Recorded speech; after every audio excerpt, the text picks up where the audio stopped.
নন্দী মেতে হরি বলো, হরি নামের বন্যা যে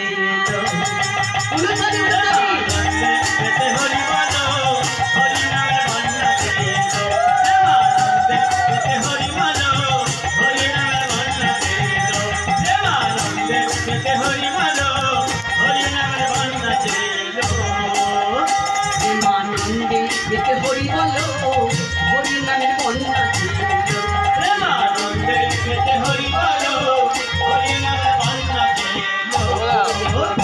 এমন বন্যা দেখি নাই সে যে শুকনাতে ডুবা, এমন বন্যা দেখি নাই সে যে শুকনাতে ডুবা, এমন বন্যা দেখি নাই সে যে শুকনাতে ডুবা, এমন বন্যা দেখি নাই সে যে শুকনাতে ডুবা। আস্তে ও মা, বন্যা হলে ডুবে যায় তাই না? হ্যাঁ, যদি একদিন বৃষ্টি হয় কি হয়, যদি খুব প্রচন্ড পরিমাণে বৃষ্টি হয় কিছুটা জল জমে, আর যদি 15 থেকে 20 দিন থেকে 1 মাস বৃষ্টি হয় তাহলে কি হবে, বন্যা হয়ে যাবে। আর এই বন্যাতে মাটির বাড়িগুলো ভেসে যাবে, ভেঙে যাবে, গরু বাছুরগুলো ভেসে যাবে। তাহলে এই বন্যা হলে ভেসে যায় আমরা সবাই জানি বাবা, কিন্তু শুকনোতেও বন্যা হয়। সেটা কিসের বন্যা বাবা? সেটা হলো হরি নামের বন্যা। আর এই বন্যা তো ভেসে যায় বাবা, তাই পদকর্তা পদ লিখলেন। কি পদ লিখছে বাবা?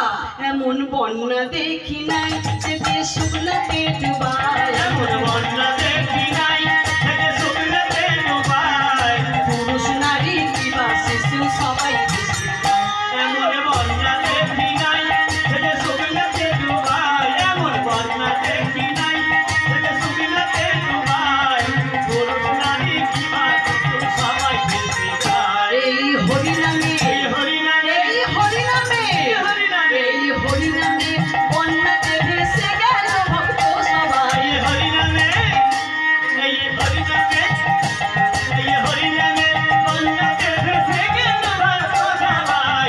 হরি নামে বন্যা এলো তাই প্রেমানন্দে হরি বলো, হরি নামে বন্যা এলো প্রেমানন্দে হরি বলো,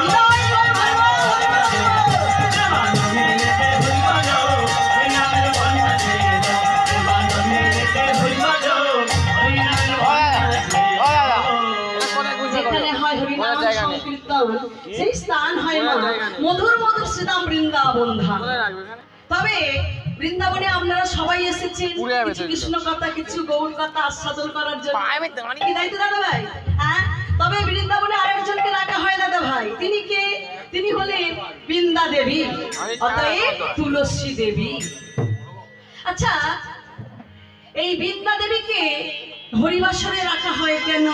দেখুন বাবা, যদি আমরা কিছু ভুল ত্রুটি করে থাকি, সেই ভুল ত্রুটিকে সংশোধন করার জন্য, মার্জনা করার জন্য তুলসী দেবীকে বৃন্দাবনে রাখা হয়। তবে তুলসী দেবীর আরেক নাম বৃন্দা দেবী কেন? উনি বৃন্দাবনের আরেক দেবী, তাই ওনার নাম বৃন্দা দেবী। তবে বৃন্দা দেবীকে শুধু হরিবাসরে রাখলে হবে না, আমাদের